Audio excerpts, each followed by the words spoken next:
थोड़े समय के लिए उस अजर अमर पुरुष का हम ध्यान करें। सीधे होके बैठे, कमर गर्दन मस्तक को सीधा रखें, हाथों की तर्जनी उंगली और अंगूठे को मिला के रखें, आंखों को बंद करें। बंद आंखों से मस्तक में परम ब्रह्म की ज्योति को देखें। उसी ज्योति में उठते हुए ब्रह्मनाद को सुने। आती जाती हुई सांसों पर ध्यान दें। गहरी शांति का अनुभव करें। एक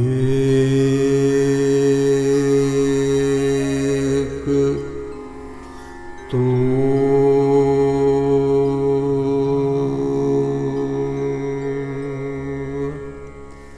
सच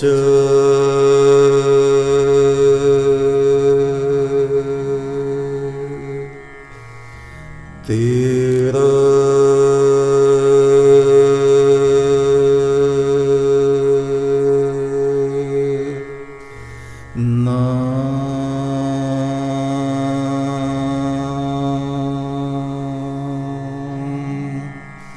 सच्चा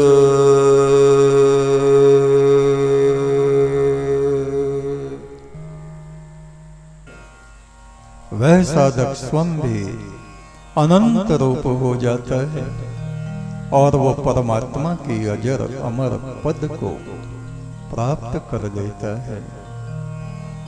मोक्ष धाम में जाकर के स्थित हो जाता है।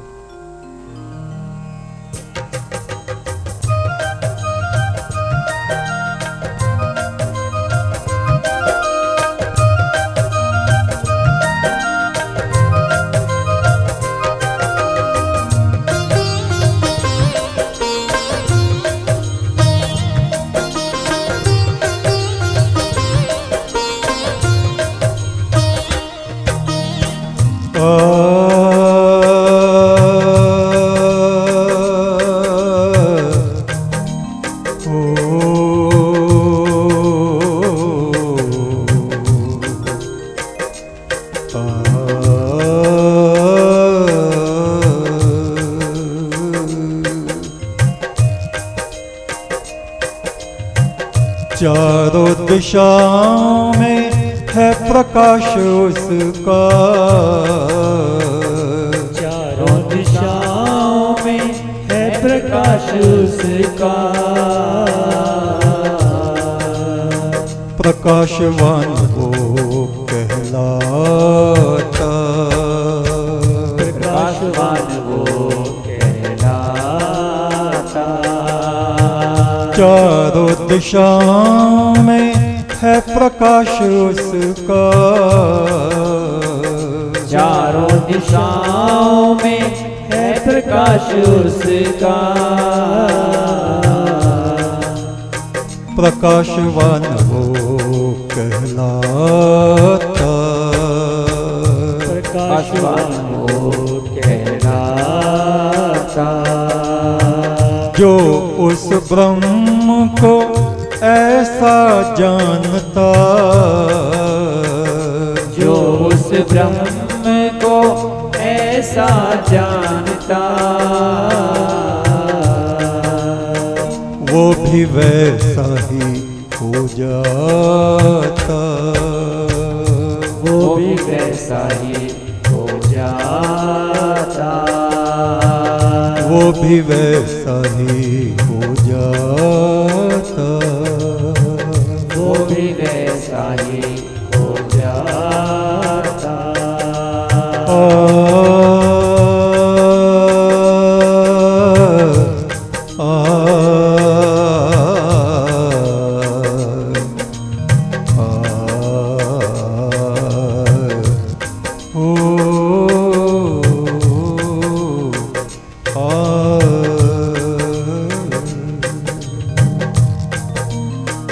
पृथ्वी अंतरिक्ष समुद्र द्युलोक। पृथ्वी अंतरिक्ष समुद्र द्युलोक।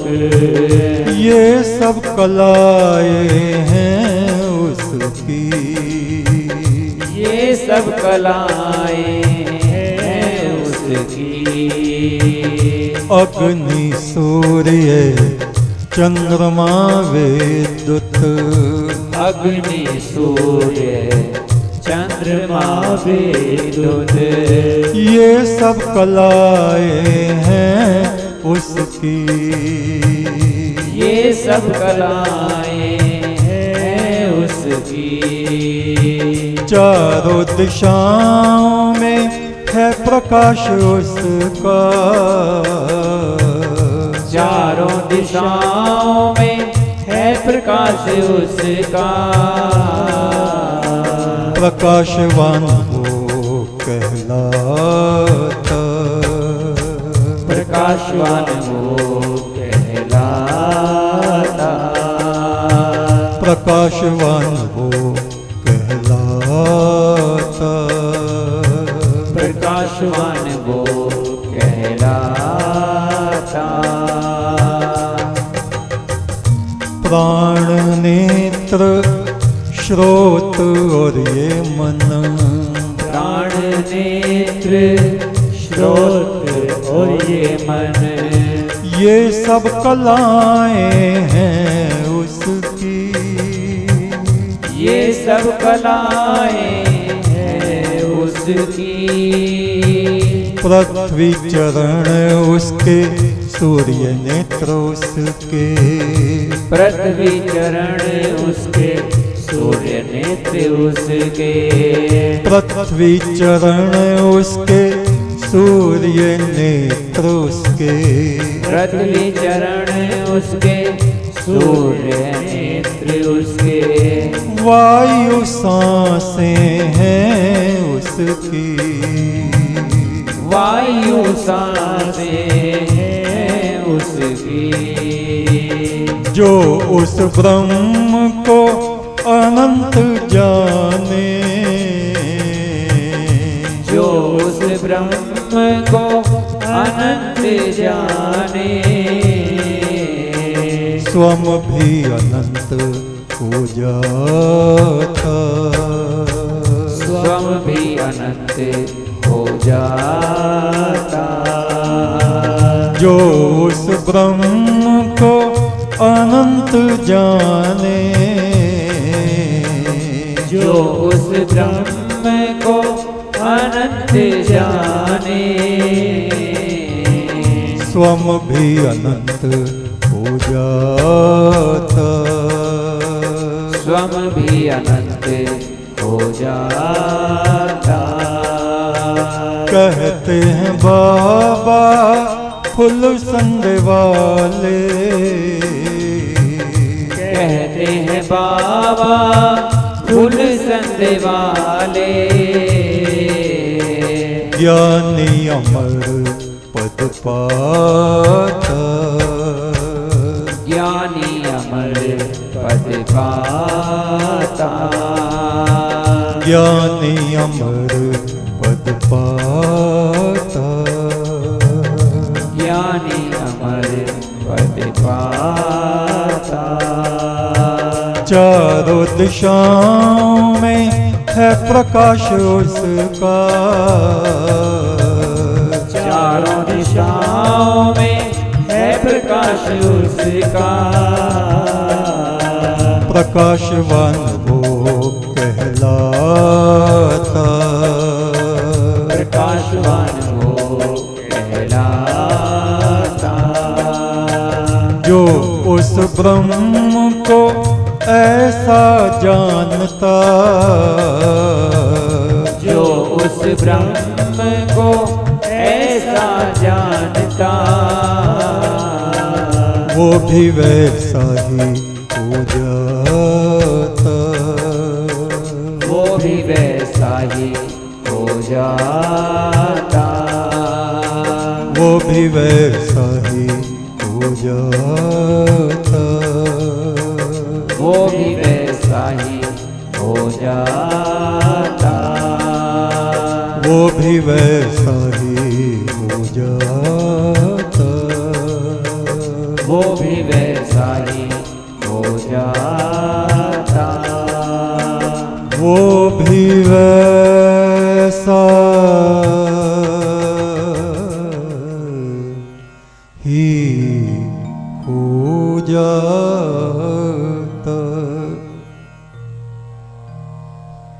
ये जगत, ये वृक्ष, ये पत्थर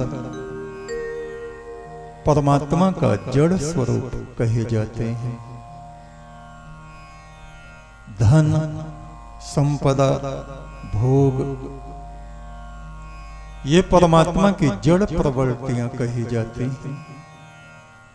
इनकी जो उपासना करते हैं, पेड़ों की, पानी की, पत्थरों की, वे जड़ स्वरूप में प्रवेश कर जाते हैं। स्वम, वृक्ष, शिला, पत्थर, पानी अगले जन्मों में बन जाते हैं। उसके बहुत से प्रमाण हैं। मैत्रेय मुनि हमारे यहाँ हुए हैं भारतवर्ष में। किसी ने बता दिया पीपल की पूजा करो, इसमें 33 करोड़ देवता रहते हैं। पीपल की पूजा करने लगे। ब्रह्मदेव, ब्रह्मदेव, ब्रह्म बाबा, पीपल बाबा। पीपल का ही ध्यान, उसी के पत्ते कानों में खड़खड़ाते महसूस होते। अगले जन्म में उस पीपल में कान खजूरा बन के रहे। आगे फिर मनुष्य का जन्म मिला। किसी ने बता दिया गाय की पूजा करो, गाय में 33 करोड़ देवता। गाय माता, गाय माता, गाय माता, गाय माता, गाय माता। पशु की उपासना करना है मनुष्य होके। हालांकि परमात्मा कण कण में विद्यमान है, लेकिन उपासना उसके शुद्ध स्वरूप की हमें करनी चाहिए। कहते हैं गाय के पेट में बछड़ा बन के पैदा हुए। इस तरह से ये जीव अनेक अनेक योनियों में भटकता रहता है, जब तक इसको उस ईश्वर के शुद्ध स्वरूप का ज्ञान नहीं होता। और वो शुद्ध स्वरूप और अशुद्ध रूप दोनों स्वरूप परमात्मा के हमारे शरीर में विद्यमान है। ये शरीर उस परमात्मा का ही भौतिक शरीर है। कल पिछले पाठ में हमने देखा उपनिषद के, वो कह रहे हैं ये आत्मा है, इस शरीर के रूप में है। प्राण शरीर के रूप में है, जो प्राणमय कोश है। उसके भीतर जो मनोमय है, ये मन के रूप को धारण कर लेता है। फिर ये विज्ञानमय रूप हो जाता है, फिर आनंद रूप हो जाता है। वृक्ष जैसे बीज से पैदा होता है, उसका रस, बीज का रस बढ़ते बढ़ते बढ़ते विशाल रूप धारण कर लेते। ऐसे वो सूक्ष्म से सूक्ष्म परमात्मा इस जीवात्मा के संग से, प्रकृति के संग से, चेतन सत्ता और प्रकृति इन दोनों के संग से इस जगत को, वनस्पति को, अन्न को, पुरुष को रचता है। इस पृथ्वी का रस है जल, जल का रस है औषधि, औषधि का रस है अन्न, अन्न का रस है पुरुष, पुरुष का रस है वाक, वाणी, वाणी का रस है ऋक्, परमात्मा की स्तुति, सत्य आचरण। और इस ऋक् का रस है साम, उस प्रभु परमेश्वर की स्तुति का गायन। और साम का रस है उद्गीत, प्रणव ब्रह्म, सृष्टि के कण कण से जो झनकार उठ रही है, उद्गीत प्रणव। यदा हैवैष एतस्मिन् दृश्ये अनात्मीये अनिरुक्ते अनिल यने अभयं प्रतिष्ठां विन्दते अत्सो अभयं गतो भवति। उस परम ब्रह्म का स्वरूप ऐसा है जो इन स्थूल नेत्रों से दिखाई नहीं पड़ता, ज्ञान नेत्रों से दिखता है। उसका कोई शरीर नहीं है, किंतु जितने शरीर हैं सब उसी के द्वारा निर्मित हैं और उसी की किरणें उन सब में से प्रस्फुटित होती हैं। वाणी उसका वर्णन नहीं कर सकती, किंतु वाणी कभी मौन नहीं रहती। या तो ये संसार की बातों को कहती रहती है, और जो भाग्यशाली पुरुष हैं जिनका तार उस करतार से जुड़ गया है, वे रात दिन उस प्रभु की महिमा करते रहते हैं।